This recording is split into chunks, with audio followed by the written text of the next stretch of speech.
materialismo, então, ele é uma forma de conhecimento e entendimento da vida, tá? O materialismo é uma forma de como você absorve o conhecimento, de como você vem a conhecer e a entender as coisas. O materialismo, ele vem da Grécia Antiga, tá? Na sua forma, materialismo, sua forma de pensar. Qual foi a ideia?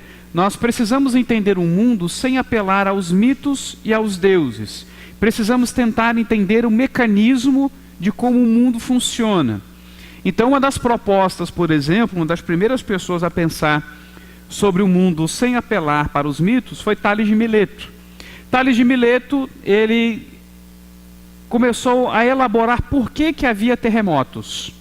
Então ele passou a observar muito a Terra e, olhando para o mar e olhando para a Terra, o que ele entendeu? Ele entendeu que o mar por baixo, ele continuava por debaixo da Terra e que a Terra, na verdade, estava flutuando sobre o mar. Quando esse mar se agitava mais, ocorria o terremoto. A gente diz, que cara burro, mas a explicação até então para que existissem terremotos era o quê? Que os titãs, no centro da Terra, lá no Hades, no lugar dos mortos, eles se mexiam e aí a terra que eles sustentavam sobre suas costas se mexia também. Se você pensar bem, nós temos terremotos porque a terra, a porção firme de terra, está boiando sobre magma. Tales de Mileto não estava tão errado assim. Ele só errou o elemento, ele só errou o que estava lá por debaixo da terra, causando esses movimentos das nossas placas tectônicas. Mas ele acertou que era algum movimento de fosse firme debaixo da terra que estava causando os tremores na superfície. Então havia um fundo de verdade. A observação dele mostrou que quando nós observamos e prestamos atenção para o mundo, nós podemos aprender como o mundo funciona e entender que as coisas não estão ali funcionando a partir de um movimento sobrenatural ou de alguma figura mitológica que causa algum impacto na existência de todo o nosso planeta. Ok, isso é uma comprovação de que o raciocínio materialista ele não é de todo errado. Uma outra questão muito simples para você entender como o materialismo ele não é de todo errado: se você for atravessar a rua à noite e vir um par de faróis vindo, espera o par de faróis passar. Confia que é um carro, ou no mínimo 2 motos vindo na sua direção. Aquilo que você vê reflete muitas vezes a realidade. Mas uma comprovação de que o materialismo pode não ser muito bem verdade. Alguém aqui já conviveu com um esquizofrênico? É o conhecido louco. Só que esquizofrênico não é louco.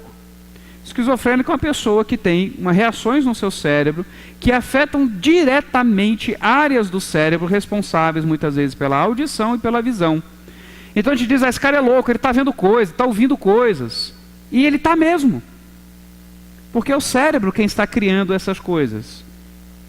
E ele ouve. E, em regra, estão associadas, geralmente, dentro da esquizofrenia, a coisas de perseguição. O esquizofrênico imagina que as pessoas estão fazendo planos de assassinato sobre ele e tal. Eles acabam inventando histórias em torno disso. Mas eles estão, de fato, ouvindo e vendo. Isso demonstra que nem sempre aquilo que a gente vê e ouve é verdade.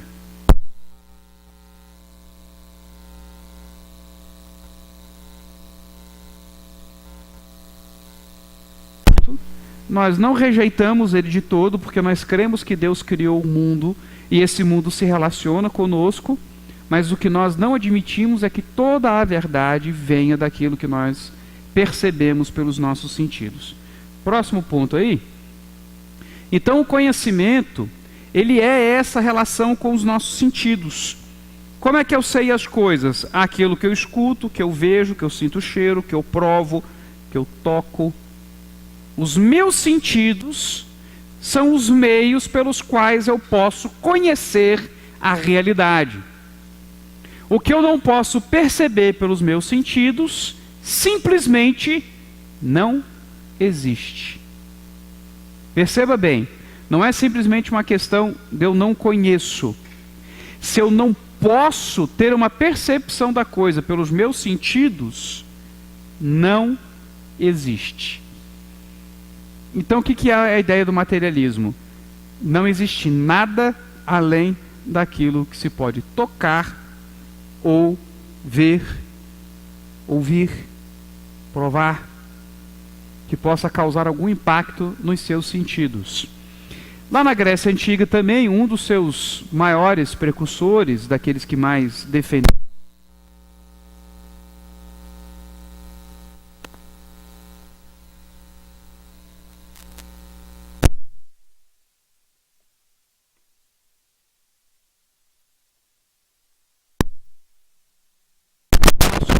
e quando elas se chocavam com os seus sentidos, elas lhe traziam conhecimento.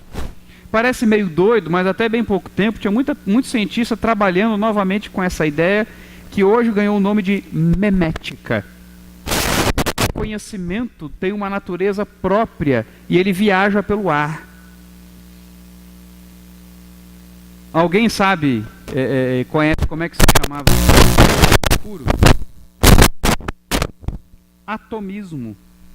De onde vem a palavra átomo. Átomos de conhecimento. Átomos contendo informações se chocam contra os seus sentidos. Ele não estava de todo errado. Aquilo que vem pelo ar, muitas vezes você sente um cheiro, são átomos de um alimento que entra em contato com o seu nariz e o seu cérebro interpreta essa informação como sendo um cheiro bom, ruim, um cheiro doce, agridoce, um cheiro mais azedo. Você muitas vezes tem uma percepção até do sabor do alimento por meio do cheiro que ele tem. Então, de fato, existem informações trafegando pelo espaço, mas essas informações elas não são independentes, elas não são finais. Dependem dos seus sentidos para que elas se tornem conhecimento. Tá? Então Epicuro ele trouxe isso de uma forma muito interessante, dizendo então que o sentido da vida é você evitar as más sensações. O que faltou nesse sentido da vida?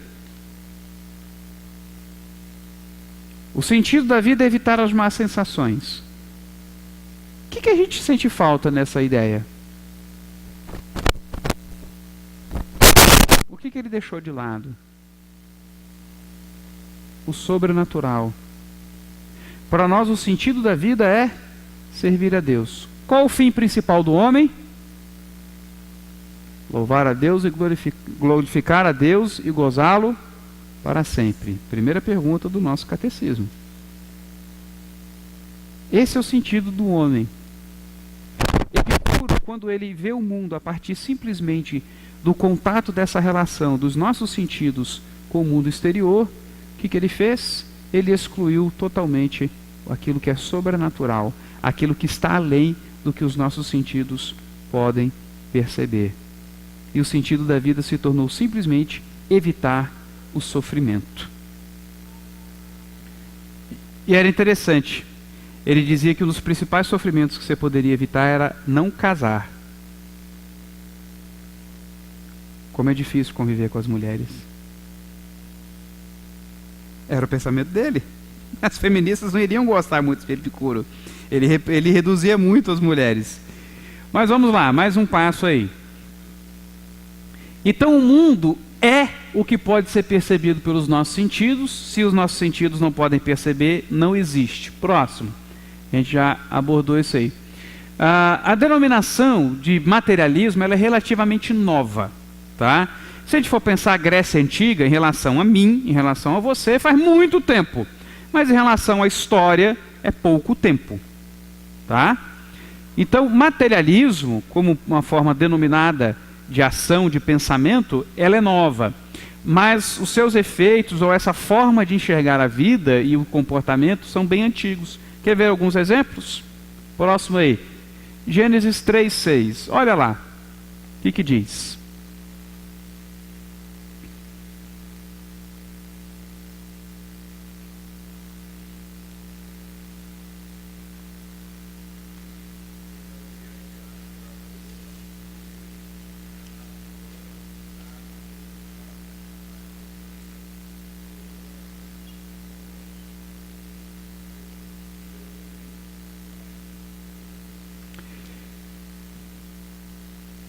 que acontece aqui?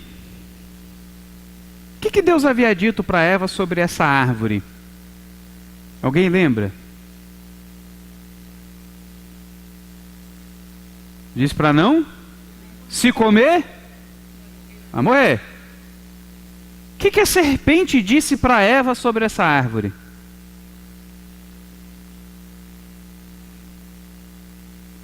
Não disse Deus, comereis de toda a árvore? Ele só tirou aquela partezinha da árvore do centro do jardim, dela não comerás. E o que Eva falou sobre a árvore? O que Eva disse antes aqui de comer? Não, o que ela falou para a serpente? O que ela respondeu para a serpente? Nos versos anteriores aí, ó. O que ela disse para a serpente?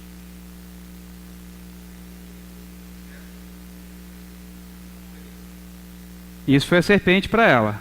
E aí, o que Deus disse? O que ela falou que Deus disse? Continuando.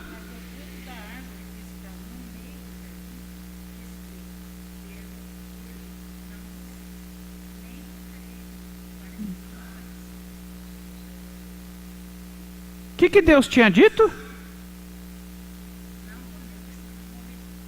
E o que Eva disse? Não comer e não? E o que Deus disse? E o que percebeu o que foi o movimento de Eva? Comer o fruto foi o resultado de um raciocínio. Foi resultado de todo um trabalho mental e de um distanciamento de Deus já dentro do coração de Eva. Ela parou de enxergar a realidade a partir daquilo que Deus havia dito. Deus não interpretava mais a realidade para Eva. Eva passou a ter a sua própria interpretação da realidade. A gente pensa que essa questão de, mas ela falou para não tocar, mas isso revela um zelo da parte de Eva. Eu não sei se você já reparou, mas diversas vezes nas Escrituras, Deus coloca um princípio que nós temos que seguir. Não acrescente, não tire. Toda vez que você acrescenta, você está dizendo que o que Deus falou não é o suficiente. Toda vez que você tira, você está dizendo que Deus falou demais.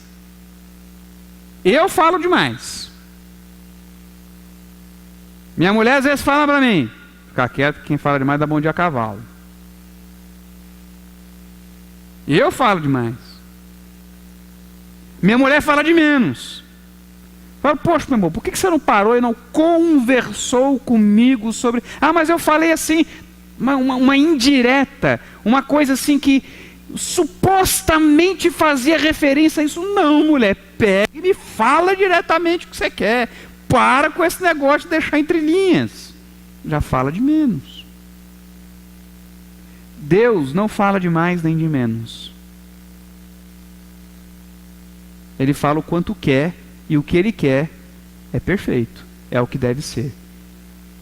Então essa ideia de que parece que ela está tendo um zelo, e está falando, olha, eu não vou nem tocar, isso é ir além do que Deus exige. Inventar lei é coisa de gente legalista. E inventar proibições que a Bíblia não põe, não impõe, é legalismo, é querer ser mais justo do que Deus. Isso significa que Eva já não estava mais presa, agarrada com o que Deus diz, começa a ter sua própria interpretação, ela começa a usar as suas próprias ideias para combater a serpente. E o que acontece? Ela sucumbe, seus olhos passam a enganá-la, porque ela já deixou de lado a interpretação de Deus. E aí de repente ela olha para o fruto, era o mesmo fruto de sempre, é o mesmo fenômeno físico ocorrendo, a luz batendo naquele fruto, refletindo e entrando em seus olhos, era a mesma imagem, era o mesmo formato, mas a ideia agora é diferente. E depois que eles comem o fruto, o que acontece com o que eles veem? Continue aí, por favor. Verso 7.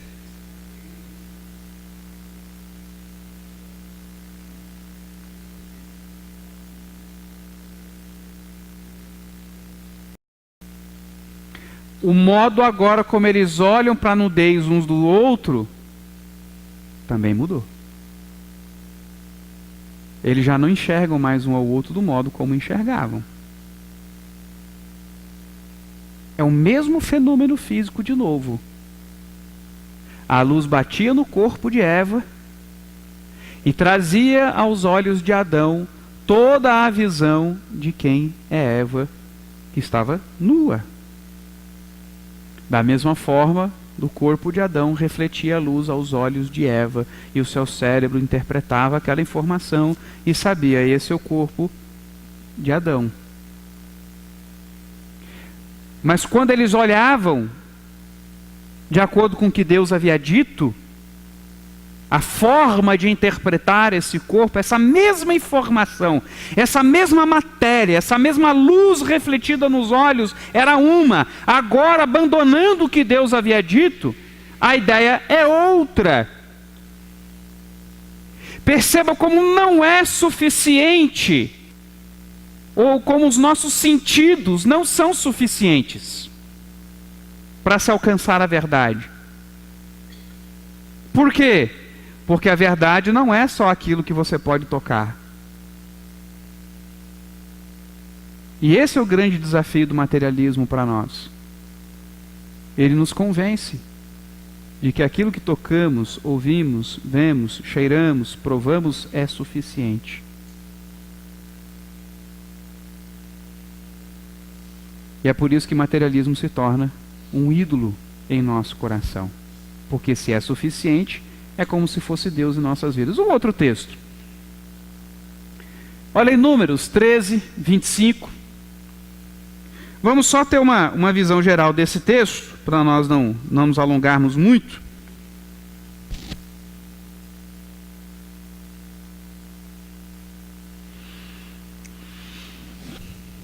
Pega o texto aí, acompanha comigo enquanto eu vou contando e lembrando desse ponto aqui da história, né? Ao cabo de alguns dias, os espias que Israel havia enviado, um de cada tribo, tá? Números 13, 25, tá? E o que eu vou falar aqui vai até o 14, capítulo 14, verso 11, tá?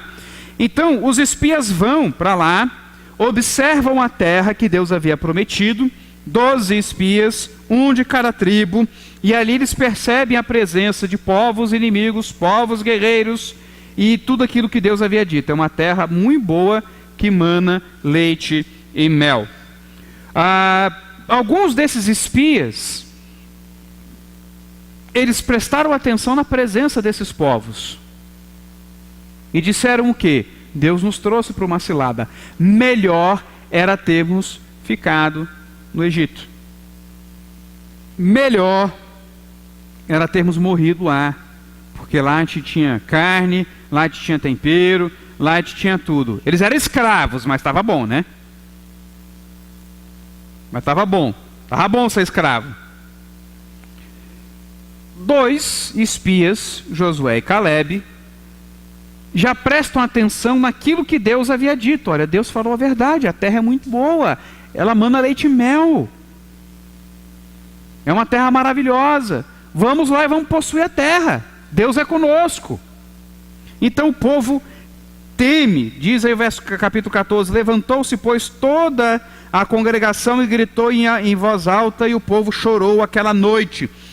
Todos os filhos de Israel murmuraram contra Moisés e contra Arão, e toda a congregação lhes disse: tomara tivéssemos morrido na terra do Egito, ou mesmo desse deserto. E por que nos traz o Senhor a esta terra, para cairmos à espada, e para que nossas mulheres e as nossas crianças sejam por presa? Não nos seria melhor voltarmos para o Egito? E diziam uns aos outros: levantemos um capitão e voltemos para o Egito. Então Moisés e Arão caíram sobre o seu rosto, perante a congregação dos filhos de Israel. E Josué, filho de Num, e Calebe, filho de Jefoné, dentre os que espiaram a terra, rasgaram as suas vestes e falaram a toda a congregação dos filhos de Israel, dizendo: a terra pelo meio da qual passamos a espiar é terra muitíssimo boa. Se o Senhor se agradar de nós, então nos fará entrar nessa terra, e nos dará terra que mana leite e mel, tão somente não sejais rebeldes contra o Senhor, e não temais o povo dessa terra, porquanto como pão os podemos devorar. Retirou-se deles o seu amparo, o Senhor é conosco, não o temais. Apesar disso, toda a congregação disse que os apedrejassem, porém a glória do Senhor apareceu na tenda da congregação a todos os filhos de Israel. Disse o Senhor a Moisés: até quando me provocará este povo, e até quando não crerá em mim, a despeito de todos os sinais que fiz no meio dele? O problema do materialismo é que ele também caduca. O materialismo é um velho caduco, que você falou uma coisa agora, logo ele já se esquece. Deus trabalhou a retirada de Israel do Egito de tal forma que eles vissem a ação de Deus, que ficasse a olhos vistos os milagres e o poder de Deus. Eles viram as pragas, eles viram o mar se abrindo, eles viram o maná, eles viram as cordonizes, eles viram pedra jorrando água, a coluna de fogo e a coluna de nuvem.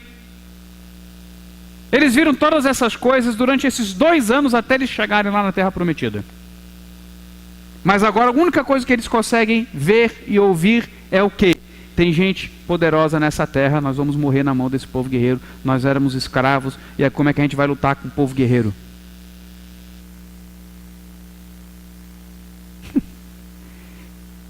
Vocês estão vindo de uma caminhada que se iniciou com o poder de Deus sendo demonstrado. E vocês agora se esqueceram de tudo isso, que assim, aconteceu ontem vocês escolheram o maná. Essa noite a coluna de fogo estava ali aquecendo vocês. E vocês já se esqueceram do cuidado de Deus. Por quê? Porque agora eles só conseguem olhar para suas próprias mãos, mãos de escravos, e para as mãos de guerreiros, daqueles guerreiros daquela terra.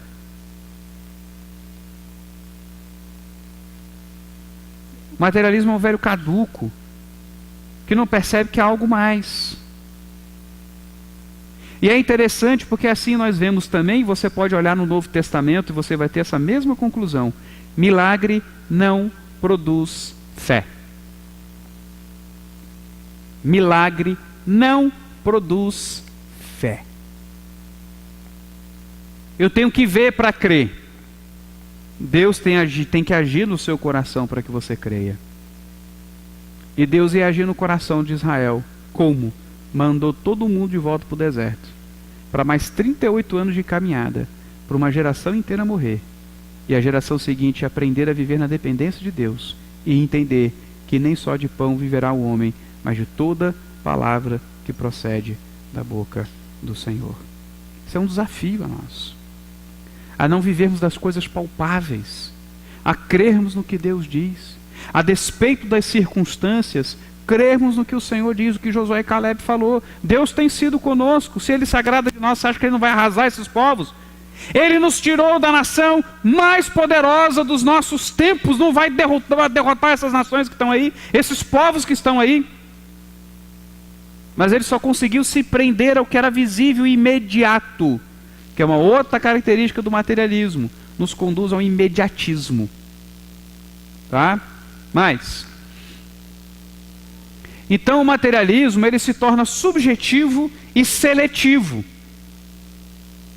É de acordo com o que eu sinto, penso e percebo, e naquilo que eu me concentro, como povo. Ignorou todos aqueles 2 anos de providência de Deus e temeu aquelas nações. E esse texto aí de Mateus 6, você já parou para pensar? Como nós somos subjetivos e seletivos e como isso nos produz ansiedade. O que Jesus diz aí em Mateus 6, de 24 a 33?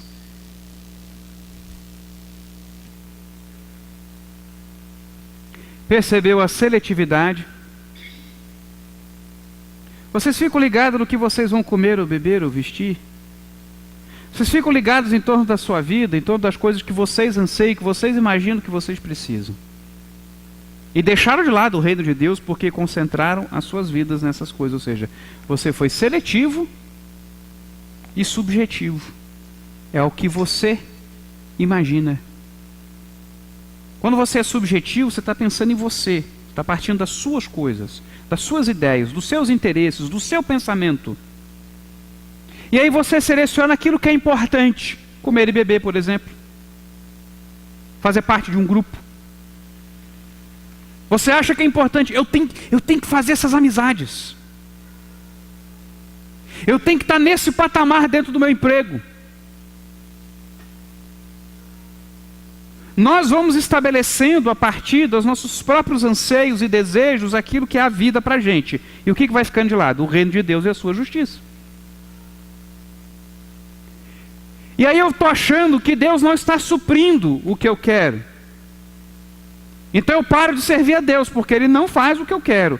Para eu alcançar o que eu quero, eu preciso largar de Deus e servir ao quê? Por exemplo, Jesus usou aí o dinheiro. Por quê? Porque com o dinheiro eu vou garantir o que comer e o que vestir.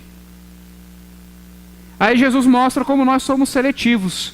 Como nós ignoramos que aves não plantam e não colhem, não semeiam, não juntam em celeiros e ainda assim elas comem. Somos seletivos. A gente não para reparar que planta, não tece, não fia, mas ainda assim é bela, se veste bem. E que se Deus cuida dessas coisas assim, quanto mais nós que somos feitos à sua imagem e semelhança. Veja como nós somos seletivos. Ou Deus dá aquilo que eu quero, ou não presta. O que Jesus está falando? É do senhorio do coração. Quando nós somos materialistas, significa que algum outro senhor se assenhorou de nosso coração, que não Deus. Por isso que a ansiedade, ela é sinal de idolatria. É sinal de que você quer demais alguma determinada coisa. Se você disser para mim, não, pastor, eu sou extremamente ansioso, eu não consigo dormir à noite. Mas por quê, meu irmão? Porque eu fico esperando Jesus voltar. Tem que ser agora, tem que ser agora. Tá, essa é uma ansiedade legal. Essa eu deixo. Mas são essas as suas ansiedades? Essas coisas? Pastor, eu fico ansioso porque eu estou evangelizando, eu quero ter oportunidade de novo de falar de Deus para aquela pessoa que eu estou evangelizando. Esse tipo de ansiedade? Sua ansiedade é o reino? Sua ansiedade é ver a glória de Deus se revelar? É esse tipo de ansiedade? Seja sincero. Pelo que você está ansioso? Isso vai demonstrar quem você selecionou, ou o que você selecionou como importante na sua vida, para você. O que vai te conduzir a entender quem é o seu ídolo. O que você ama, a ponto de dedicar a sua vida e deixar de lado o reino de Deus, e ao invés de servir a Deus, servir a esse anseio. Materialismo.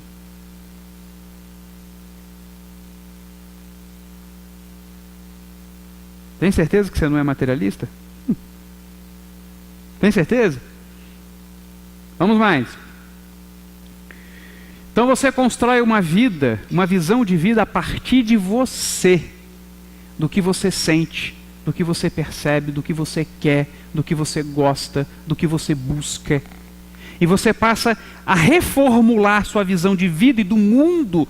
Todo o mundo, todas as coisas estão em torno disso. O seu assunto é esse. A sua vida se torna isso. Pode ser o seu problema, por exemplo. Eu gosto muito de falar da idolatria dos problemas, que é a murmuração. Você esquece tudo que Deus te traz de bênção na sua vida, o ar que você respira, a comida que você come, os irmãos que ficam ouvindo você reclamar da vida. Você deixa tudo isso de lado e só fica reclamando, dizendo que está ruim, que está ruim. Vai dormir pensando no problema, acorda pensando no problema, toma banho pensando no problema, come pensando no problema. É a idolatria do problema. Como se o centro da vida fosse resolver o problema que você tem. Mas pastor, eu estou muito sofrido. Qual é a principal coisa então? Não é acabar com o sofrimento? Não. É permanecer fiel a Deus apesar do sofrimento. Esse é o grande ponto da vida. Mas isso é um outro sermão. O que mais? Então, seus sentidos determinam as coisas e os outros. Aquilo que você quer vai te conduzir a buscar determinadas coisas.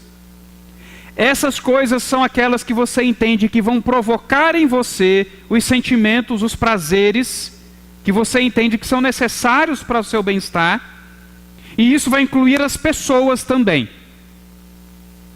Você quer conviver com as pessoas mais gente boas da igreja. Com o irmão que é gozado, que é engraçado, que faz piada.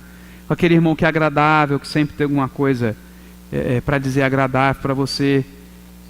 Mas para aquele irmãozinho que está sofrendo, que quer pedir para você orar, você não quer. Ih, vem aquele irmãozinho. Né? Você até sai de perto. Eu lembro, numa igreja, o irmão veio falando e reclamando. É porque aquela irmã fulano de tal lá, ninguém aguenta mais ela. Eu não sei o que ela está fazendo no coro. Ela não está conseguindo cantar direito, mas está lá no coro. Enche as paciências. Ela vem com as fotos de álbum de fotografia dela lá, que tem com artistas, que ela foi encontrando com o artista e tira foto com o artista. Aí foto com Sidney Magal. Eu falei, pô, eu sempre quis tirar uma foto do Sidney Magal. É o meu herói de infância. Eu me vesti de Sidney Magal e ficava cantando na escola lá, todo fantasiado de Sidney Magal, né? Tocava aquela música da Rainha da Sucata. Revelando a idade, né? Quem mais? Falei, não, é esse negócio, aquele álbum, aquela coisa ridícula, e ninguém quer saber disso e tal. Outro dia a gente estava lá tomando um café da manhã, e aí ela levantou para pegar lá um café da manhã lá na mesa lá, e aí quando ela voltou, o irmão tinha sentado para conversar com a gente, ela ficou cutucando, esse é meu lugar, mas que mulher chata, puxa uma cadeira e senta lá. Ninguém mais fala com ela. Uau! Perfeito, meu querido. Falei, você sabe que essa irmã teve família morta lá no Nordeste pelo Frei Damião? Parte da família dela foi assassinada e eles tiveram que vir fugidos para o Centro-Oeste. Você sabe que ela passou muita necessidade? Você sabe que essa irmã foi basicamente abandonada pela filha, que não dá a menor bola para ela? Sabia disso?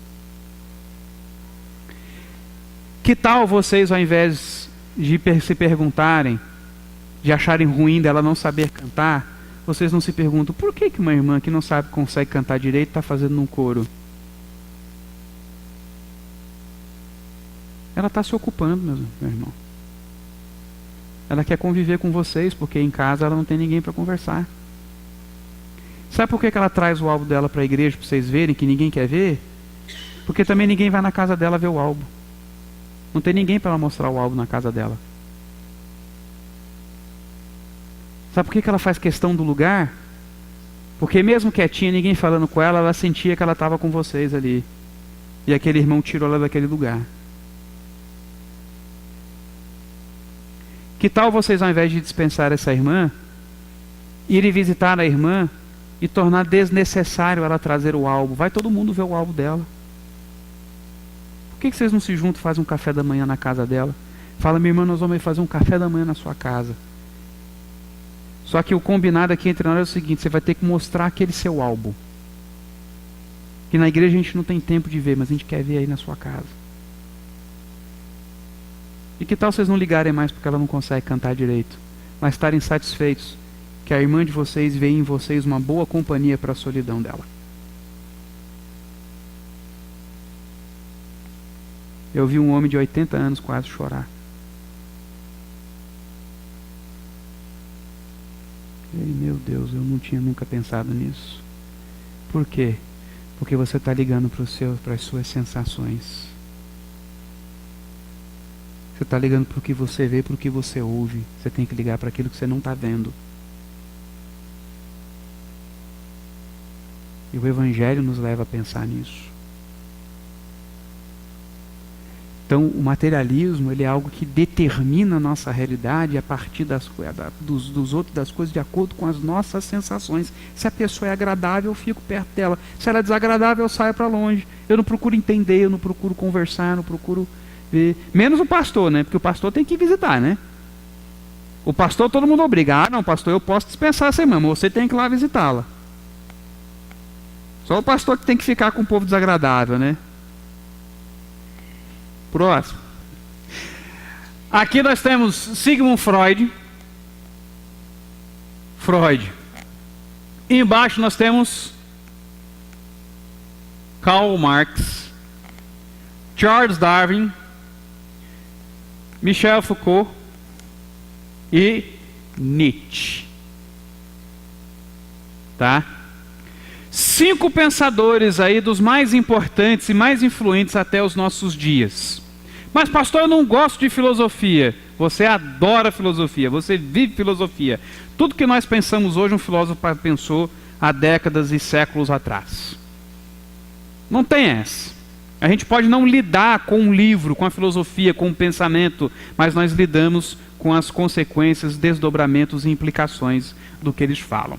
Então, olhando para Charles Darwin primeiro, Charles Darwin foi um homem que fez uma construção a partir do materialismo, tentando excluir Deus. Vai lá, clica aí no... Aí.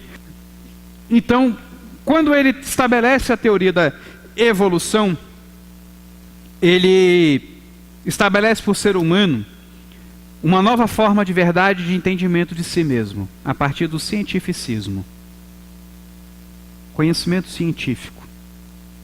Aplicação do método científico.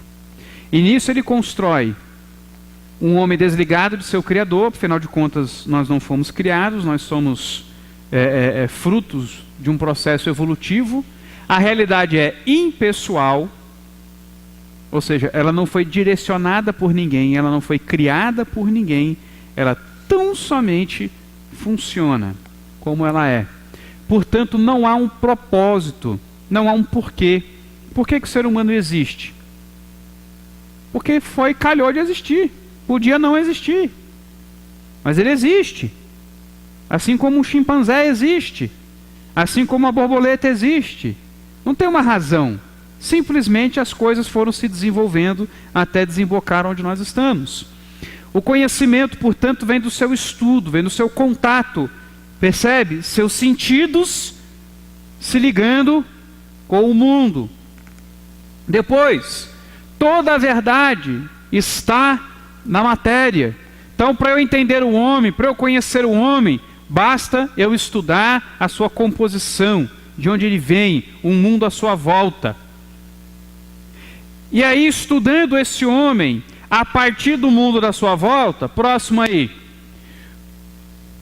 Freud tornou a nossa sociedade psicologizada. Eu acho muito legal, desculpe se tem algum psicólogo aqui, que a psicologia monta no Freud, vai embora no Freud, aí na hora que o Freud fala alguma coisa que envergonha a psicologia, não, mas ele não era psicólogo, ele era psicanalista. Eu vejo isso o tempo todo. Uma vez eu vi uma psicóloga dando uma palestra totalmente fundamentada nos construtos de Freud. Aí um camarada fez uma perguntinha lá, desconstruindo os construtos de Freud, com a simples perguntinha. E ela, não, mas Freud não era psicólogo. Aí o camarada não aguentou, né? Mas você passou aqui mais de 40 minutos falando de Freud. E agora Freud não é psicólogo? Isso é desonesto. Então não importa. É claro que a psicologia, a própria psicanálise, que aliás, há pouco tempo eu vi uma entrevista do maior psicanalista do Brasil dizendo que psicanálise não funciona. Nunca conheci ninguém curado pela psicanálise, que quer dizer cura pela fala. Mas ele nunca viu. Mas de qualquer forma, mesmo com todo o desenvolvimento que a psicologia já trouxe dentro da sua área de atuação, e já se tornou um leque de áreas de atuação que a psicologia tem hoje, mas quem transformou a sociedade numa sociedade psicologizada foi Freud. Ele que lançou isso de uma forma poderosa. Tá? Existiam outros estudiosos como ele na época, mas ele é o principal. Então, o homem ele é trabalhado a partir das suas próprias experiências. Não existe uma fundamentação essencial de quem é o homem. Eu não fui criado, lembra? Eu sou fruto de uma evolução, lembra? Não existe tal coisa chamada essência, natureza humana. Não existe isso. Existe um homem em reação ao seu meio, às suas experiências. Quando essas experiências são traumáticas, o que esse homem desenvolve? Neuroses. E essas neuroses é para ajudar o homem a trabalhar os seus traumas e conviver com os seus traumas e prosseguir a vida. Então Freud não falava da neurose como algo necessariamente ruim. Era um artifício, eram fugas que o ser humano utilizava para não sucumbir diante das más experiências. Mas o homem ele é medido a partir disso. E se não tem nenhum fundamento, se não tem ninguém por detrás, não há culpa. Porque eu não presto nenhum tipo de satisfação a ninguém, eu não tenho obediência a ninguém. Não existe culpa. Que é uma das neuroses que ele vai trabalhar, são aquelas criadas pela religião, porque ele dizia que a religião eram duas neuroses básicas. Alguém sabe? Regressão e projeção. Você regride ao colinho do papai, Deus, e você projeta no diabo ou em Deus as suas culpas. É a sua forma de lidar. Foi Satanás que me levou a fazer isso. É porque Deus quis. Então ele trabalha a religião dentro de uma perspectiva de neurose. O religioso ele é um neurótico. Tem certeza que você quer montar em cima de Freud para construir sua visão do ser humano? Tem certeza? Porque é isso que ele fala da nossa fé. É isso que ele fala de quem nós somos. E uma sociedade psicologizada tem aprendido a passos galopantes a não viver a culpa. E nós vamos ver o porquê. Próximo aí. Agora, uma sociedade que não tem um propósito voltado para Deus se torna uma sociedade voltada para os bens de consumo. As pessoas gostam de ver socialistas como pessoas abnegadas, né? O socialismo quer se apresentar como algo abnegado, ou mesmo o comunismo. Mas o pensamento marxista, caso você não saiba, é um pensamento capitalista, não é o capitalismo selvagem, como eles dizem, né? Não é um capitalismo de mercado, é um capitalismo social.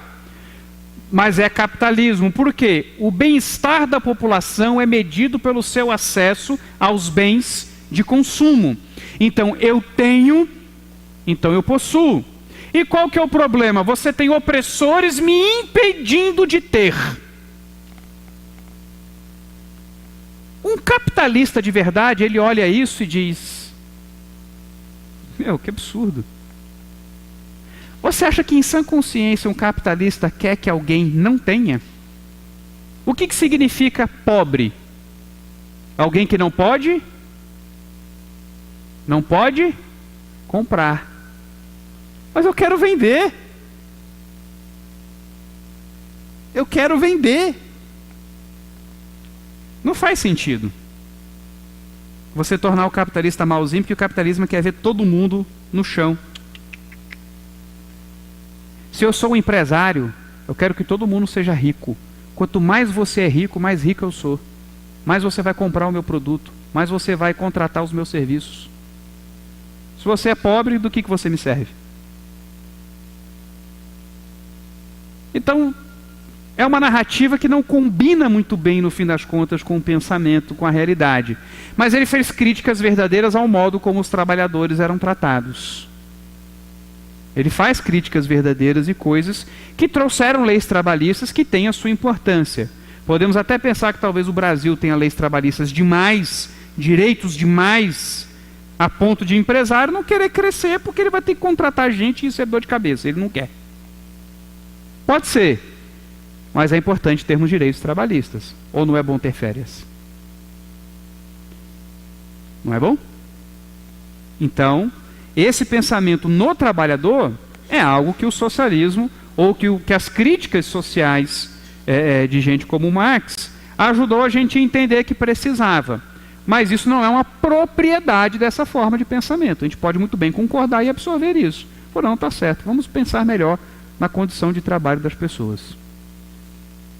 Vamos pensar melhor nisso, vamos organizar a nossa sociedade para que a coisa não seja tão ruim para eles. Tá? Então, mas ele estabelece essa tensão contínua. Por quê? É gente que tem e não quer dar para o outro, e o outro está faltando e quer ter. Então você vive nessa tensão, a coisa é revolucionária, é a ideia de que sempre tem que haver uma tensão. Oprimidos e opressores. O tempo todo, em todas as relações, há oprimidos e opressores. No raciocínio deles, eu sou o seu opressor. Porque eu sou pastor, eu exerço autoridade espiritual sobre você, eu vou comandar a sua vida, eu vou mandar você continuar na sua posição, fazendo o que eu quero, mandando você fazer o que eu quero, porque senão Deus vai te castigar. É essa a relação que vocês têm com o seu pastor? Eu creio que não. Eu sei que tem gente que faz isso. Mas essa é uma crítica muito restrita a figuras, a pessoas muito restritas. Em regra, os religiosos, o pastor, ele ama suas ovelhas e na verdade ele trabalha pelo bem das suas ovelhas. Em regra. Não há exceção. A exceção é o pastor sem vergonha. Mas você precisa da atenção, você precisa da revolução, você precisa da briga, da luta. Então você sempre precisa estabelecer os oprimidos e opressores. E quem que trabalhou isso também, continuando e aplicando isso em áreas muito interessantes? Próximo aí. Vai de novo, que eu acabei, era na verdade o de cima que tinha que ser agora. Aí, Michel Foucault. Michel Foucault, ele trabalhou na perspectiva da subjetivação e oh meu Deus, sumiu a palavra.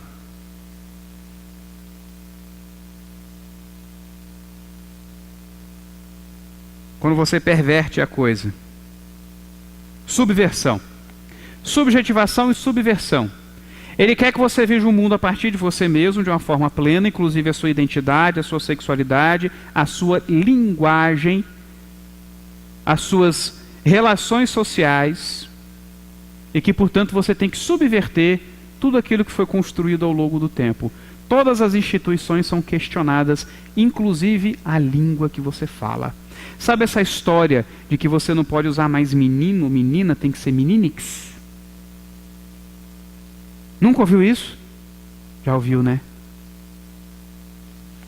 É desse cara aí. A ideia vem desse cara. Já ouviu falar do gênero queer? Sei lá como é que fala, cada um fala de um jeito, né? Gênero queer? Gênero queer é que não existe homem e mulher de fato. Não existe uma ligação entre o sexo e o gênero.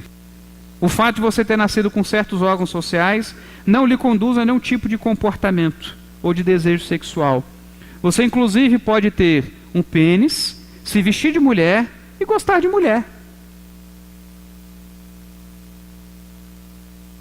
Ou ter um pênis, arrancá-lo, se vestir de mulher e gostar de mulher. Eu lembro uma vez que eu comecei a assistir um seriado, larguei de mão, que não dava não, era demais para minha cabeça. Aí um dos personagens era isso. Era um transexual, fez a cirurgia, se transformou em mulher, né? Aí virou mulher. Aí você pensa, né? Vai casar com homem. Não, casou com uma mulher. Eu falei, no fim das contas, esse cara é hétero. Ele é XY. Tá com XX. Tá certo. Esse tipo de liberação vem de Michel Foucault, quando ele começa a questionar. Se você lê a fundadora ou a idealizadora do gênero queer, que em você não existe nenhum tipo de padrão. Ela simplesmente diz que não há fundamentações epistemológicas para se estabelecer padrões de feminilidade ou masculinidade. Que é Judith Butler, que ela mesma é uma mulher transexual, ou seja, era um cara que se transformou em mulher. Defende essa ideia. Em quem que ela monta para construir o seu pensamento? Michel Foucault. Quem que hoje, da forma mais esdrúxula possível, fundamenta-se em Michel Foucault e usa Judith Butler, que é uma crítica ferrenha desse movimento? Feminismo. Se você ler o livro da Judith Butler, eu li, ela detona o feminismo. Eu falo, o problema do feminismo é que os homens oprimiam as mulheres, colocando um papel sobre as mulheres, colocando uma identidade sobre as mulheres. Aí vem o feminismo e quer impor outro papel, outra identidade imposta. Aí o que ela vai defender? Não existe identidade, seja o que você quiser. Seja o que você quiser. Percebe as suas sensações, percebe o eu, percebe você querer botar para fora todos os seus desejos e dar vazão aos seus desejos, aos seus anseios, às suas sensações. Não subestime Epicuro. As sensações nos regem, nos comandam. Nós queremos boas sensações. E aí você vê o nosso amigo Nietzsche. Deus está morto. Foi Nietzsche que matou? Não. O que Nietzsche trabalha no Assim Falava Zaratustra? Um camarada lá que ficava andando pelas cidades. Onde está Deus? Onde está Deus? E a conclusão é: Deus está morto e nós os matamos. E nós o matamos. Por que ele diz isso? Nós, a sociedade. Porque a sociedade que se diz cristã se comportava como se Deus não existisse. É uma crítica à sociedade. Então ele vai falar que na verdade isso é um reflexo da inexistência de Deus. Deus não existe, portanto, não existe moralidade. Não existe certo e errado. Qual é o sentido da vida? Buscar os prazeres. Aí ele já é diferente de Epicuro. Epicuro queria evitar as más experiências. Dentre elas, a pior de todas, ter uma sogra. Eu tenho sogra. Tem coisa pior do que ter sogra? Tem coisa pior? Eu já fui atropelado. Fratura exposta no fêmur. Deslocamento da bacia, deslocamento do joelho. Passei meses no hospital. Meses engessado. E fui engessado daqui do meio da barriga até lá embaixo tudo. Era um buraco na frente e outro atrás para as necessidades. É melhor que ter sogra. Estou brincando, querido. Minha sogra é tranquila. Não tenho que reclamar da minha sogra. Mas Epicuro pensava assim. O que Nietzsche já dizia por sua vez? Não, é buscar o prazer. É buscar aquilo que te satisfaz. Não tem moralidade. Você quer ter com homem, com mulher, com animal, com a árvore, com o que você quiser. Mas o que é o bem? O bem é você não atrapalhar o outro ter o seu prazer. Esse é o bem que você faz ao próximo. Deixa ele ter o prazer dele, vai você ter o seu prazer.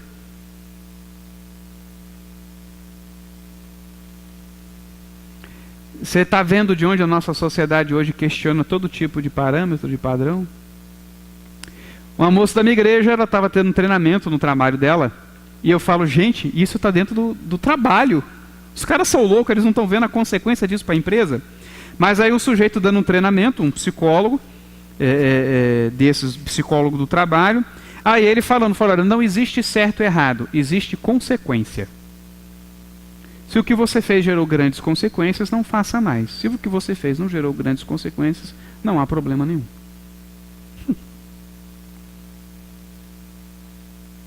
Eu roubei uma balinha do mercado. O mercado vai à falência por essa balinha? Não vai.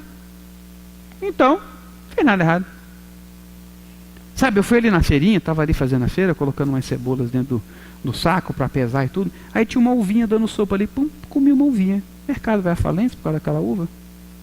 Não vai. Qual o problema? Como é que chama isso para nós? Pecado, roubo, furto. Nós temos nome para as coisas. Mas o nosso amigo Nietzsche nos ajudou a construir uma sociedade em que as coisas são medidas pelo prazer que elas te dão, ou por você não atrapalhar o outro a ter prazer. Questionamos o certo e o errado. Estamos quebrando os tabus. E as pessoas não estão percebendo que estão quebrando a cara também. Continuando então, a gente vê todas essas figuras influenciando o nosso dia a dia. Próximo. Quais são os efeitos, portanto, do materialismo sobre você? Primeiro, a subjetividade do seu olhar. Você passa a definir os relacionamentos com fundamentos não bíblicos.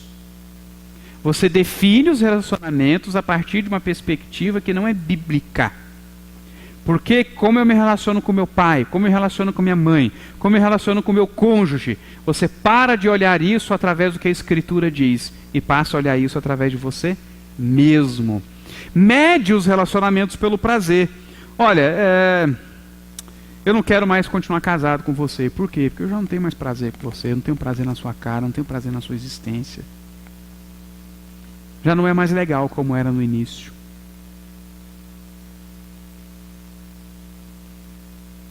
Você acha que não tem gente que não está se divorciando assim? Eu conheço pastor que se divorciou porque a mulher já não era mais tão interessante. Não teve adultério, não teve nada, não teve problema nenhum. Minha mulher não fez nada de errado, eu não fiz nada de errado, simplesmente um dia eu cansei e fui embora. E continuou sendo pastor. Como é que consegue, né? Vai fazer o quê? Rasga os textos bíblicos, está tudo certo. Mas você mede o relacionamento pelo prazer que ele te dá, não pelo propósito que Deus deu para esse relacionamento na sua vida. Você define o outro em relação a você mesmo e não em relação ao que a Bíblia diz. Quem é o seu esposo? É um traste barrigudo que vive de cueca bebendo cerveja. A Bíblia diz que ele é seu Senhor, mulheres. Você já leu bem em 1 Pedro? Capítulo 3. O que Pedro define que o marido é? Ele é seu cabeça, diz Paulo. Pode ser uma cabeça que está funcionando mal. Que tal você, como auxiliadora, ajudá-la a funcionar melhor? Que tal? Percebeu o que é definir a partir do prazer que te dá, a partir do papel que a Bíblia dá e não a partir de você mesmo? Nós vamos já ver um pouco mais. Olha, eu vou tomar tempo mesmo, viu? Não vim lá de São Paulo aqui para falar pouco, não. Próximo aí. Se alguém tiver pergunta, fica à vontade. Tá? Pode ficar calado. Brincadeira, pode perguntar, irmãos. Você trabalha com padrões não bíblicos. Por exemplo, o divórcio é aceito normalmente. Por quê? Olha, o amor acabou o respeito, já não tem mais prazer com a pessoa. Foi incompatibilidade de gênio. Gente, as pessoas dizem isso mesmo e elas acham que justifica mesmo. Pastor, você acha que Deus me quer numa relação onde eu não era mais feliz? Sim, acho. Mas como assim, pastor? Porque era para você aprender as coisas certas para você voltar a ser feliz com ele ou com ela. Não era para você largar. Não era para você dissolver o indissolvível, o indissolúvel na Escritura. Mas não me dá prazer. Eu não era feliz. O casamento é seu? Para você tocar nele? Você já parou para pensar nisso? Próximo. O dinheiro define os papéis. Quem ganha mais decide. Por que a mulher é chefe da casa? Porque ela ganha mais do que eu, né, pastor? Então, ela decide, né? O dinheiro é dela, né? A busca pelo status financeiro. O que vocês tanto sonham como família? Ah, a gente quer poder ter uma casa tal, viajar tantas vezes por ano. O que nós queremos é que nossos filhos estudem nas melhores escolas. Eu quero que meu filho fale 3, 4 línguas. A gente constrói essas coisas. A gente cria esses desejos. Aí o nosso filho está lá. É um mal educado danado. Fala grosso com os mais velhos, não respeita ninguém, mas fala 3 línguas. Ai, meu filho fala 3 línguas. Eu fico tão feliz quando ele fala o francês. Meu filho fala alguma coisa em alemão. O que você falou? Vai te catar, mulher. Não enche o saco, mãe. Ah, mas eu estou feliz, ele falou em alemão. Sabe? A gente constrói essas coisas e tem que ter uma luta danada depois para ficar satisfeito nessas coisas, porque quando a gente descobre que essas coisas não são suficientes, já é tarde demais. Já era. E você acaba querendo que o seu filho seja um profissional.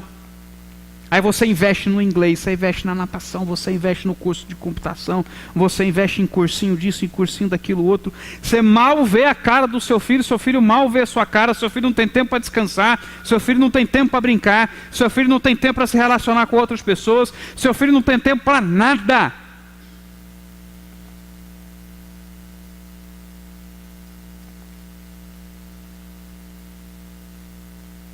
E às vezes não dá certo, seu filho não aguenta. O que resta a ele? Falsificar que estudou em Harvard. Está na moda, né? Todo mundo agora estudou em Harvard. Sabia? Eu estudei em Harvard. Eu vou pôr lá no meu currículo lá.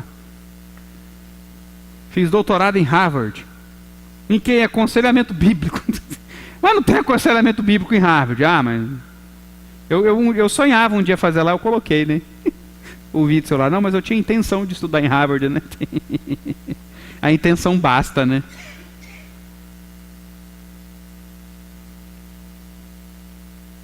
Por que a gente cai nessas tentações? Por que o governador do Rio de Janeiro, aquela doutora lá que é professora, cai nessas tentações?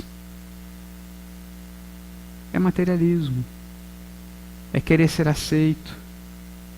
É aceitar passar por cima de questões éticas importantes porque se sonha com um patamar.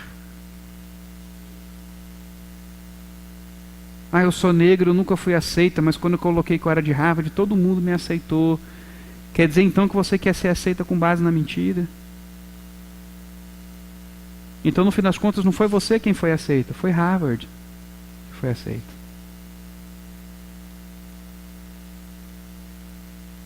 Harvard existe, você pode tocar. Sua fama é verdadeira. Ela é uma das melhores universidades do mundo, de fato. Isso tudo é real. Isso tudo é palpável, é visível. Mas o que você construiu é falso. Então nem sempre a matéria produz realidade. E por que isso é assim? Por causa do nosso coração. Por causa de quem nós somos. Ou seja, não basta ser palpável. Mais aí. O problema no relacionamento, ele passa a não ter mais pecado, porque há um problema na nossa relação, não no meu coração. Sabe uma das coisas mais surpreendentes que eu digo para casais, quando ele vem se aconselhar? Pastor, nós temos um problema no relacionamento. Eu digo para eles, não existe problema de relacionamento. Isso não existe. Como assim, pastor? Nós temos um problema no relacionamento. Não. Vocês têm um problema no coração de vocês, que está afetando a relação de vocês. Há o seu pecado afetando o modo como você se relaciona com ela. Há o seu pecado afetando o modo como você se relaciona com ele. Portanto, não adianta terminar a relação. O problema vai continuar aí, porque é o coração. E não vocês dois. Mas é mais fácil dizer que é o relacionamento, né? É mais simples dizer que o outro não me dá prazer, que é a incompatibilidade de gênio. Ou ainda de uma forma muito sem vergonha, o materialismo de alguns que querem tanto prazer dos olhos, que já não querem ficar mais com o homem porque ele engordou, a mulher porque ela está com tudo caído. Faz 4 filhos da mulher, mas depois reclama que está tudo caído, né?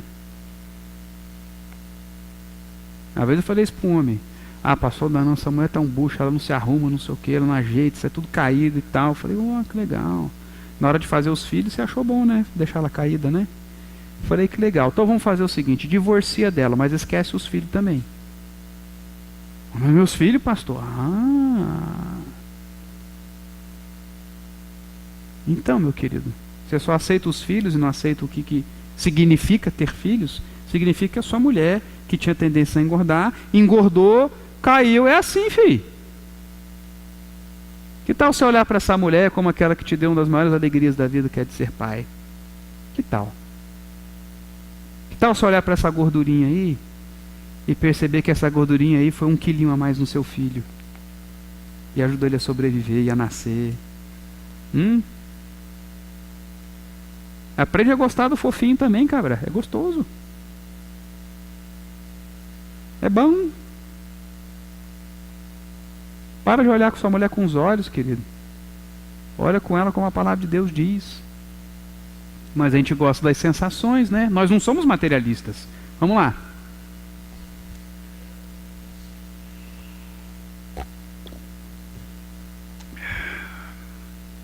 O materialismo, então, tem tornado nossas famílias insípidas, mesquinhas, filhas deste mundo, com membros enfatuados em seus prazeres e desejos, na vaidade dos seus próprios pensamentos, obscurecidos de entendimento, alheios à vida de Deus por causa da ignorância em que vivem, pela dureza do seu coração, os quais, tendo se tornado insensíveis, se entregaram à dissolução, para com avidez cometerem toda sorte de impurezas. Quem tem filho pré-adolescente aqui? Filhos pré-adolescentes, adolescentes, jovens. Tá aí, né? Eu não quero jogar pai contra a filha aqui, não.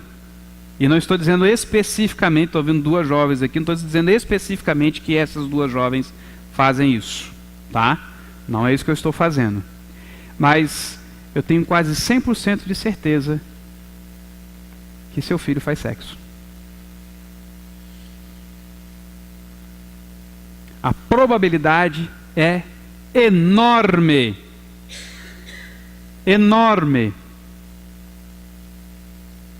E sabe com que idade essas crianças estão começando a fazer sexo? 12 anos é a média. Conversinha que a filha de uma irmã lá da igreja relatou para a mãe. Ela chegou em casa: mãe, o que é virgindade? A filha dela tinha 11 anos. Onde você ouviu isso, menino? Ah, foram 2 coleguinhas lá, um casal de namorados da minha sala. A menina falou para ele que se ela terminasse virgem aquele ano, ela ia terminar com ele. Eu não entendi. 11 anos. 11 anos.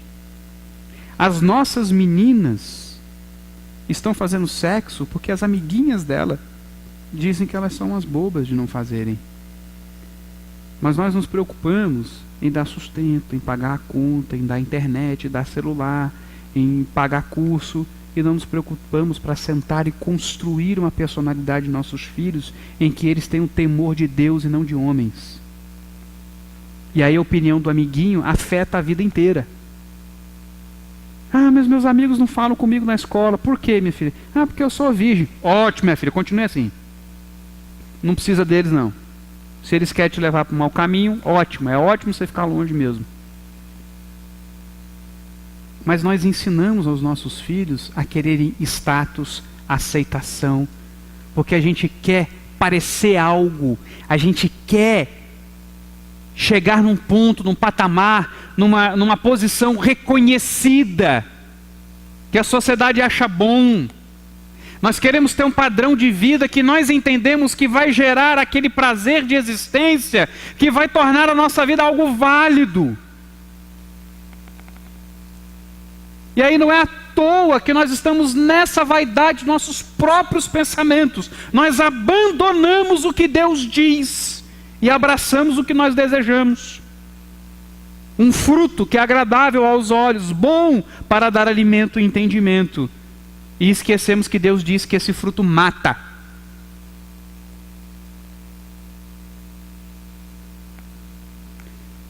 Como é que a gente foge disso então? O que a gente pode fazer?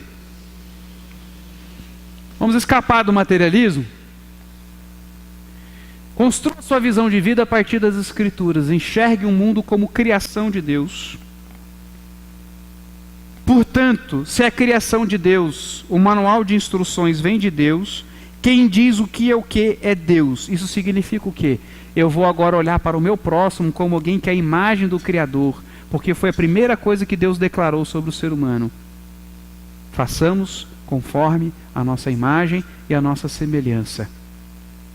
E eu não trato aquele que reflete o meu Deus de qualquer jeito. Eu não acho que ele existe para o meu prazer, ele existe para refletir o meu Criador e não para me satisfazer. E defina as coisas a partir da Escritura. Seu conceito de família é bíblico, sua educação dos seus filhos é bíblica. Minha esposa, às vezes, ela vem falar alguma coisa, eu li um artigo que ele dizia isso e isso, falei, ok, você consegue compatibilizar isso com o que a Escritura diz? Você acha que isso é contrário ou a favor da Escritura? Ou seja, a primeira pergunta que eu falo para ela, você tem que fazer isso. A Bíblia está de acordo? Pode ser o especialista que for, ele pode ter estudado em Harvard.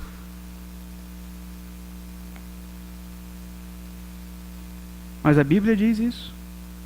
Ou eu estou confiando em especialistas que são materialistas para definir as coisas na minha vida familiar? Próximo. Não mude padrões por outros por parecerem científicos, que parecem científicos. A ciência diz, amanhã eu vou falar bastante disso. A ciência diz. O que a ciência sabe sobre as relações humanas? A não ser ficar fazendo observação e anotar padrões. Não lida com o coração, não lida com os propósitos. A ciência nega o propósito. A ciência não vê um propósito no casamento a não ser a procriação. Que se você não quer procriar, então simplesmente tenha prazer. Isso para nós não funciona. Existe um propósito no porquê que eu me relaciono com uma mulher, porquê que eu me relaciono com um homem, porquê que eu tenho um pai, porquê que eu tenho mãe, porquê que eu tenho irmãos, porquê que eu tenho parentes, porquê que eu tenho um irmão em Cristo, porquê que eu tenho um amigo. Tudo isso tem um propósito dentro da minha relação com Deus, daquilo que Deus definiu. Eu não posso abrir mão dessas coisas simplesmente porque algo parece científico. E se tem gente dentro da igreja definindo, não, mas isso a ciência diz. Deixa eu contar um segredo para você, não existe ciência. Não existe ciência, ciência não é um ente. Mas ela é tratada como um ente pelas pessoas. A ciência diz não. Quem diz foi um estudioso que usou um método, a linguagem científica. E o que esse cara sabe sobre as coisas eternas? Não sabe nada. Por que eu vou abrir mão dos padrões bíblicos para atender a padrões que alguém agora estabeleceu como sendo os padrões corretos? Quem disse que a ciência é verdade absoluta?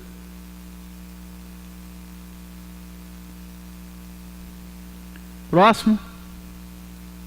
Entenda que sua vida pertence a Deus. E olha só que coisa difícil de se encarar. Sofrer no casamento também pode ser usado por Deus.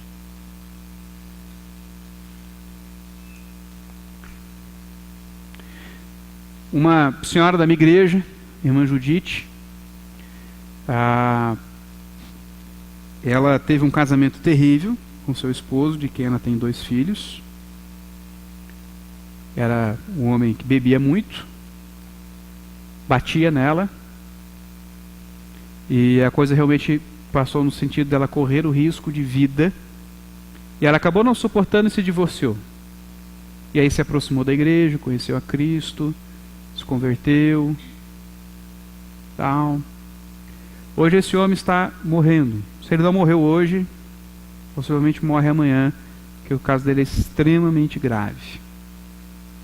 Ele É uma questão de dias mesmo agora para ele morrer. Infelizmente. Quem está cuidando dele? Judite.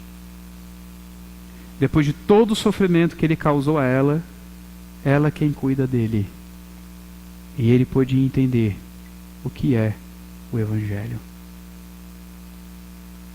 O sofrimento que ela passou hoje transformou o cuidado dela sobre o seu ex-marido, o seu agressor, em um testemunho do amor de Deus. Quer mais casos? Irmã Maria da minha igreja também. Apanhou do marido a vida inteira. Não deixou nunca um filho levantar a mão para o pai. Até que um dia esse homem teve um encontro com Cristo e pôde entender a mulher valiosa que ele tinha em mãos. E morreu com o coração transformado pelo testemunho que a sua esposa deu. O ganhou pelo comportamento. Eu não tenho que decidir a sua vida, mas relações difíceis também são usadas por Deus. Então não é porque às vezes o sofrimento está presente no relacionamento que isso significa que ele deva ser quebrado.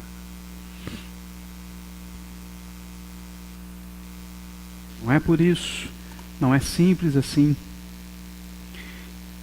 Lide com os pecados dos outros de modo redentivo. Não queira dispensar os outros porque ele tem problemas, porque ele é uma pessoa muito difícil numa área simplesmente. Pense primeiro, como eu posso ajudar essa pessoa a vencer isso? Como eu posso de tal modo agir para redimir essa pessoa do seu mau comportamento, da sua forma errada de agir? E unindo essas duas questões, o sofrimento e a agir de modo redentivo, quando a gente pensa que as relações devem ser quebradas a partir de um certo limite, eu tratei de um casal em que a mulher tentou matar o marido. Ela foi com a faca para cima dele, o atacou.